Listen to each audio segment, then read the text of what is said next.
Good evening, ladies and gentlemen. Welcome to a brand new episode of Flesh, Wound Farce, where we review and discuss your and our favorite comedy films. This is the world's first and only combination trivia host and professional wrestling announcer of Chilean descent that currently resides in Southern California, Ozzy V. And with me, as always, on this program, first in the Northern California Bay Area, world-famous juggler Greg Larson. How you doing, Greg? I'm great. How about yourself, Ozzy? I'm doing well. Thank you very much for asking. Also with us, ladies and gentlemen, Flesh Room producer Todd. How you doing, Todd? I am chilling. How about you, sir? I'm doing well. The same. I know you're excited. We're finally to the last of the meatballs. Yeah, real excited there. This is the last one? It is the last one. There are no Meatballs 5, only Meatballs 4, which is the one we are discussing today with the subtitle To the Rescue. Released on December 4th, 1992. Todd, do you have a trailer available? Oh, yeah. Welcome to Lakeside, where some of the hottest skiers have just landed a new hero. I want you to meet our new recreation director, Ricky Wade. He's got charm. Oh, thank you, Victor. Oh. He's a natural-born leader. Come on, guys, let's do it. Come on, anything's possible if you want it bad enough. Look at Michael Jackson. And he's got 2 weeks to turn these ski rats into superstars. It's a playground of fun and fantasy. Where the scenery is breathtaking. The passion is pulsating. Why did you leave me, Ricky? Because I was afraid, Cal. And the romance is hot. I think I'm gonna change that 10 to a 12. Yeah. But the competition wants to crash this party.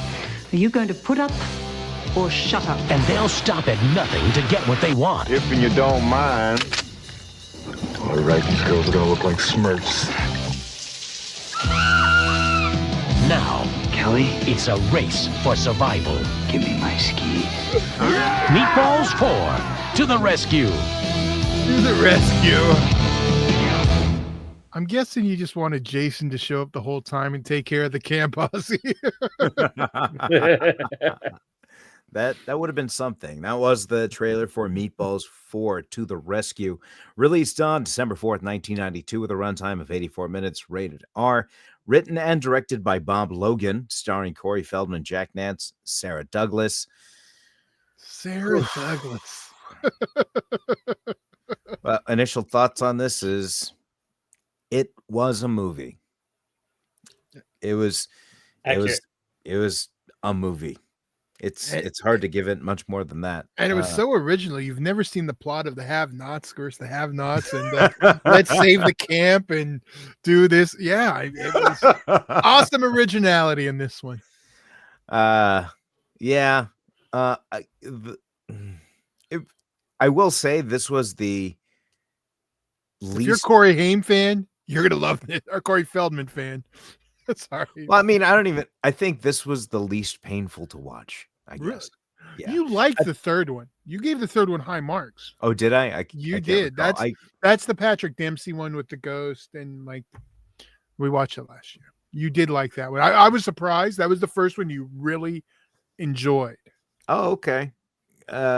You purged it from your brain, but you did enjoy it. I think he was possessed by the ghost that follows him just for that one. That would make sense. Todd, don't get any ideas. I think I deleted it. Okay. How dare you, Todd? I will say that when I say like it was just a movie and it wasn't one that made me upset is because there's just as simple and as many times as we've seen it, as Todd pointed out, there was some sort of plot, and it wasn't just. I think it's the same with the Ski Patrol, Ski School, and pretty much all the ski movies. Oh, don't worry, Ski School will do in the winter. We haven't done that one yet. Great, but it was it seemed very watered down in terms of because it's supposed. I mean, the other ones were like sex comedies, right? No. See, do you remember this franchise at all? See, that's the problem. The first one, I do not like. I'm not a fan of the first one. The first one is just, and it's got Bill Murray. It's just it's not even a sex comedy, the first one. It's just like a coming of age movie. Which every time I watch it, this is what I expect when I watch Meatballs. And I get that instead, and I'm always disappointed. Meatballs 2 is the one with the alien, and it's like just batshit. It's not good, but I enjoy it. It's also great. Yeah, thank you. And then the third one's the third one's truly the only one that's a sex comedy. The third and the fourth. So there's the meat. I know you've already forgotten. Don't worry. That means we can just start reviewing them again next year. No. Well, but it seemed very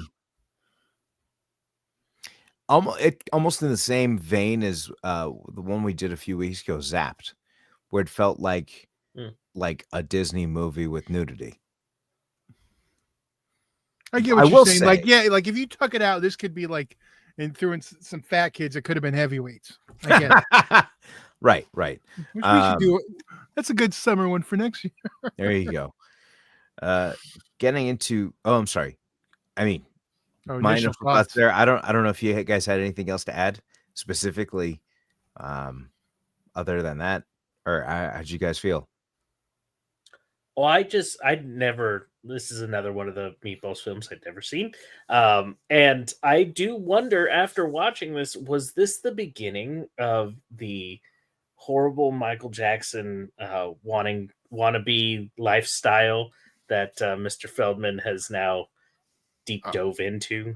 Oh no, he had already been fully immersed into it, but this is when it's starting to it's to seep into the film work he's doing. Got it. Because if you go back, Dream a Little Dream, he's dressed as Michael Jackson. He's doing this stuff the whole time. But this is like when it's really like, we know for cast and we're gonna get like, yeah. Yeah.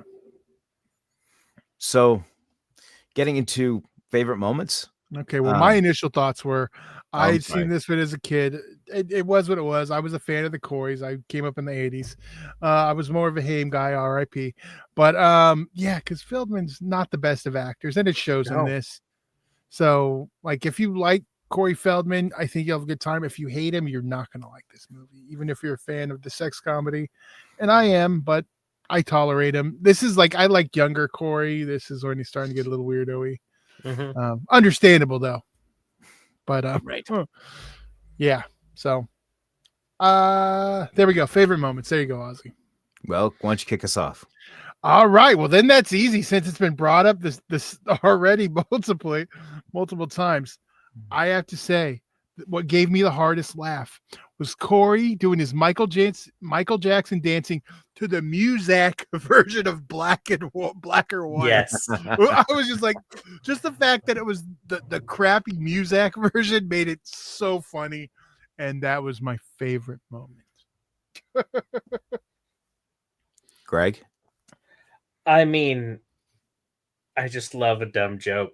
And there's a moment where, you've got the corporate, whatever, people trying to take over and haggle for the campground or whatever. And the lady, she lights her cigarette and she goes, Nunzio, because she's like, got to ask for some help. And then she goes, shit, because she can't light the cigarette and she can't get the lighter go. And after she says shit, Nunzio goes, whatever you say. Hey, buddy, where's your toilet? So dumb, but I loved it. You took Ozzy's. that was my one. Was it really? That was I the only thing I wrote after that was soundtrack. Oh. Because anytime we got some music montages, that was some sick guitar. Yeah, I was a fan of that. Well, then I'm sure you might have more than one critique. Do you want to go first? Well, it just seemed like we've seen it before and very just kind of vanilla, I guess. It's just the overall, like, something. I don't know if it was the. It was just. I don't know. I couldn't put my finger on it. It was like the whole thing was just needs work, like just a complete. I don't know. It kind of felt like I get written by a high schooler, maybe. My biggest critique is I had to suspend my belief to believe in 1992, Corey Feldman was like the coolest guy in the room. Yeah. Like, that was my hardest thing. And maybe that was it. Maybe it was just the leading guy. And just because like from the beginning, that's who you're supposed to. Okay, so like when we just recently a few weeks ago we did Bachelor Party, and the first thing you see of Tom Hanks is him hitting on a nun, like as a joke, like that's hilarious, right? And it's just like a different take on things. This is the just the stereotypical cool kid who's gonna parachute in, and it's almost like the act did not match the charisma. How about that? Yeah, you felt like this whole movie was how Corey. Could you put the ghost away, Todd? Jesus. Took you long enough and like went up immediately. All right, bye, Ghost. There you go. But yeah, Right, I feel like this movie was entirely how Corey thinks the rest of the world sees him, you know? And so, but for most critique moment, summer camp, supposed to be, typically a younger age, most likely under 18, right? On average. There were so many fake tits in this film. And it implies 92. things. So it implies a lot for these not even adults. So, but yeah, that's probably one of my biggest critiques on the film. More natural I do boobs. have several. Huh? More natural boobs for Greg, I please. mean- It pulled him out of the moment. It did. It did. I get that. Yeah, I don't know what to tell you there. It's I don't want to piggyback on that. I can't save that. It's a little Well, and bit- you also got the wonderful line of like you got the girl going into the whatever dance scene, and the older guy, the camp owner, he's like standing out front, and she goes, "You checking for IDs?" And he goes, "No," and she goes, "Good, because all I brought was my IUD." And I was just like, "You gonna tell an old man that? Like that's weird." Just No, a but lot this- of, and why would you ever say that? That's just weird. But yeah, a lot of weird choices here. Man, how they get Sarah Douglas? I mean, come on. And you know what? It's the money. Yeah. You know, they wanted to do another Meatballs. Some guy just wrote some stuff down, and there you go. It was almost maybe like a point of frustration. I don't know if this went many rewrites, but I can just imagine the guy like, he like put something out, the studio says, do this, puts on, do this, and just finally just like writes the most generic, bland movie he could ever think of. And the studio's like, we love it. yeah. I'm surprised you didn't have the good moment though, Ozzy. Just now that I'm recalling this bit at the end, I'm surprised you didn't appreciate the moment where Corey was like, "I was in Goonies." That was a solid line. Well, Yeah. because you're just getting over him stealing Ferris Bueller's bit. Yeah, There's that's no fair. Ferris Bueller. This is 92, and it does Ferris Bueller's 86. So it didn't hit right. I just show you. We did Naked Gun 33 and a third last week. I just thought it was funny. One of the alternate titles, and I can't translate it. Too bad. Well, here we go. This is the other one. American Escrim 3.5. So they did the American or the Naked Gun gimmick in one of the foreign countries. Interesting. Yeah. Maybe it's American Meatballs 3.5. Who knows? But I guess. if anyone can translate that for us, please put it in the comments. So getting into the ratings, it was a movie, and it was just a movie, and at least it made sense to the degree of plot line and saving a camp. Sure. So it's a 2. I wouldn't watch it again. Yeah. It was rough. I mean, it had a storyline, not a great one. It was very typical. Had a few good laughs, but I'll agree with you. That's probably a 2 for me as well. Well, I'm going to be the highest one here, and maybe it helped I was the highest one watching it. I don't know. It delivered what I wanted. It gave me what I expected in the first Meatballs. I got boobs, camp hijinks, and just, and some Corey. I'm a 3. I do watch this one every once in a while. 2, 3, and 4 have probably the most views, and the third probably being the one I watch the most. The second one is just fun to torture people to watch. So I used to watch that one a lot. So I'm a 3. All right. Well, that's 2 2s and a 3 from us here at Flesh Wound Farce.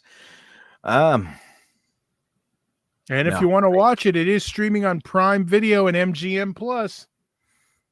Prime Video and MGM Plus. A few translations of Escrim that I've found so far is fencing or ice cream. I don't know how either of those would fit with that movie. But, Okay. We'll see. I'm getting a headache just trying to figure it out. But, ladies and gentlemen, certain way to not get a headache and be entertained is by checking out a night of the trivia. And if you're in the Orange County area this week, I'll be hosting trivia this Tuesday at the Rush Barn Grill beginning at 7 o'clock. And this Wednesday, that'll be Rush Barn Grill in Lake Forest. And this Wednesday at the Brewery in Placentia at 7 o'clock. Always free to play and prizes for the top winning teams. Come on out and have some fun. Do you guys have anything else before we head out for this evening? No, sir. All right, ladies and gentlemen, that does conclude our review of the final of the Meatball franchise, Meatball 4. Thank you so much for joining us. For world-famous juggler Greg Larson, producer Todd Loya, and I am Ozzy V. We'll see you next week right here on a brand new episode of Flesh Wound Farce.